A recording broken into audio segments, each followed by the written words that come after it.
So we are inside because there's a problem, and problems happen. I've never had this problem happen, so I had to do some research before trying to fix it. But we are, as you can see, we're in my kitchen, and I was checking on my seedlings today, and some look wonderful, right? Look at those tomatoes. These are my cherry, they're my cherry varieties. But then if you see, there's a sheer problem somewhere. But also, what I noticed, there's some curling with the leaves, which indicates that some of the water, maybe they're getting too much water, because I would do water on the side that's lower. But if you look, so there's some curling, which just indicates that there hasn't been even water delivery. But this little guy looks so sad. Why do you look so sad? And then if you look under the leaves, which this light is not really doing it justice. Oh, there you go. You saw that, right? They're purple. These are my Brad's Atomic Grape tomatoes. And I have never grown this before. They're the only ones that this is happening to. And look at this guy. See that? See those leaves? Purple. So I had to do some research, because this guy, his stem is purple, the leaves are purple. They clearly, they feel fine. They don't feel dry or wet. My basil, which is right next to it, is very happy. But I was doing some research and I found out that apparently when it turns purple, it's a phosphorus deficiency. Because I've never encountered this, I didn't really understand what to do. So what I'm going to try, I'm not going to try it on all of them, because I don't know if this is going to work, but I'm going to try it on these three that kind of look the worst. Why not? Because there's some, like these guys look fine. They just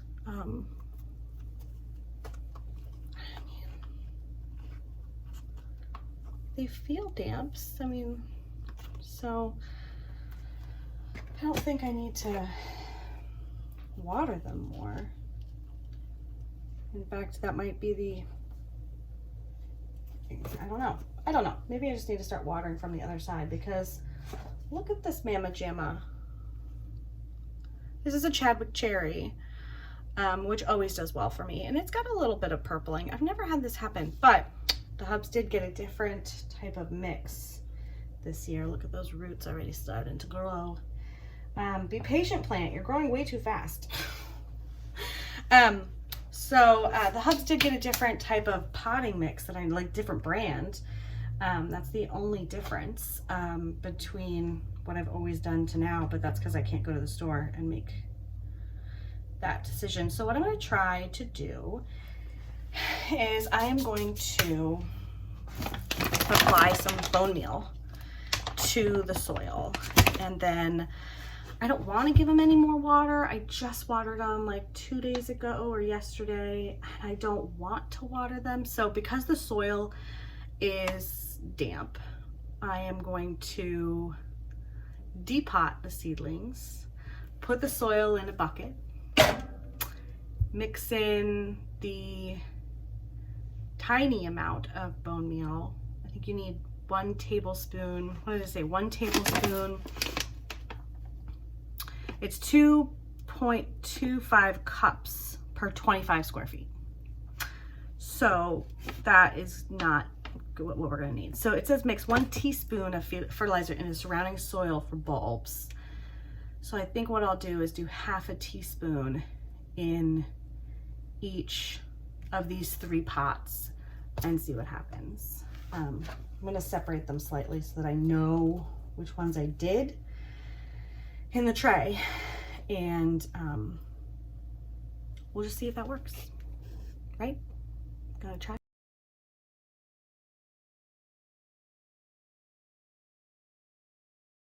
Okay, so something that I'm noticing also is that this soil, it's one of the reasons I took my gloves off, this soil is super wet. So I'm pretty sure that the curling of the leaves is because I'm watering them too much. But I think I need to go get some drier soil and mix in with this just to kind of help distribute that dampness. Because it's like, I don't know if you can tell how wet that is on the screen, but it is definitely wet. So I'm gonna go get the dirt now and I'll be right back. So I went out to the greenhouse, and I know you're like, well, why aren't you doing this in the greenhouse? Well, I can't because we have virtual school and the children have to be in class at certain times, and it's too much for me at times to try to balance the exterior life being outside and also being inside and doing those things with them. So making sure that they're on time, making sure they're focused, it just is too much sometimes. So I got some very, very dry soil. I just mixed in a little bit more bone meal into this whole thing. And then, because I'm going to end up changing over the soil, I think, for all of them. And you like my chicken sweater, by the way? I'm having like chicken dreams of when our rentals will get, we rent chickens every year for the last 2 years. And I just want my own. But one day, Erin. This is also, by the way, how you can pot up your seedling tomatoes. You just fill your next pot up with some good quality soil and make a very deep hole. I go down like to my knuckles. You take your seedling and all those beautiful roots, stick it all the way down. Tomatoes like to be like nestled. Oh, you're gonna be so much happier now. Tomato, aren't you? And then you'll just pot up the dirt around it. They like a blanket. Think of it like a blanket. You're putting them into bed. So I plant my tomatoes very deeply also. So these are going to grow up. This tall one, I will probably plant like to here, maybe even to here when we go outside. Depends on how big it is. It's a huge tomato I've got there. Anyway, so I'm going to do this to the next 2, because like I said, I'm only going to try these 3 and see if it makes a difference in a day or 2. The other ones don't look too bad. So, and I only need planned for 3 plants, and I have like 4, 5, 6, 7, 8, 9, 10, because I was going to give away some. So I'm hoping that by fixing these 3, it'll show me that I can do it, and this is what will help the phosphorus efficiency, and then they will come back and I can retreat all the other ones too if I need to. The other thing, yeah, bud, you've got 10 more minutes. That's right.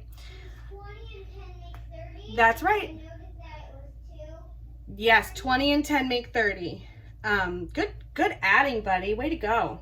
It's my 6-year-old. So I also I normally wet the soil but because it's so wet, I didn't. But when you apply bone meal, you're supposed to water them in afterwards. I'm not gonna do that. I'll give them a good watering tonight. If it feels like they need it, but this is really wet soil, so we'll see. It's kind of a touch and go. So I stopped the time lapse for a second because look at that root system. Clearly this is a happy plant that just needs to be fed. So I took off the top layer of soil, and I am going to mix the bone meal in the top layer of this one.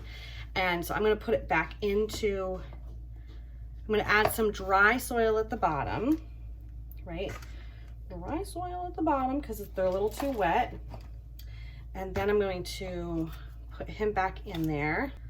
Okay, I'm giving him a super top dressing more than the other one because I added some more and I didn't take away a lot, but I wanted the bone meal to be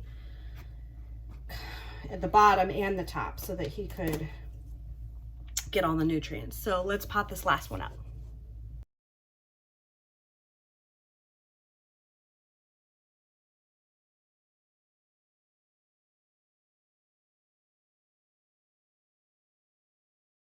Well, so that definitely answers my question as to why the leaves were curling, and especially why when I look at the tray, they're going from super healthy to not so healthy. When I was breaking up the soil, and I think you saw with that third one, definitely the fourth one, I was like, this has got to, here, we'll do one more while I'm talking to you. It has to do with this wet soil. I mean, this is the wettest I have ever seen soil. Clearly this brand is very good at holding its moisture, but I wanted to get most of the dirt off, that really tiny one, the one I don't know if it's going to make it, because I didn't want him to just die from root rot and suffocation, because it's really moist in here. I mean, my hands are like mud, and they shouldn't be like that right now working with not working with seedlings. So I'm just going to repot these all, well, not all of them, but the ones that, I'm just doing an extra one to my them tomatoes, get them all healthy, give them a little bit better chance. And then any others that I see with like that really strong curling, I'll probably do this. I've never done this before, so I don't know if this will shock them too much. But I clearly will not water from the same side, and not as much because they don't need it. But I really hope that this helps them. I'll keep you guys updated too, so that you can see if this fixes the phosphorus deficiency or not. Hopefully it will. And if it does, then I'll try to show you in a follow-up. And if it doesn't, then they'll die, and you'll see that too. You'll probably see it faster if you follow me over on Instagram at the @homestead. But if you want to keep following the journey, make sure you hit the like and subscribe button so you can find out what happens. Okay, thanks. Bye.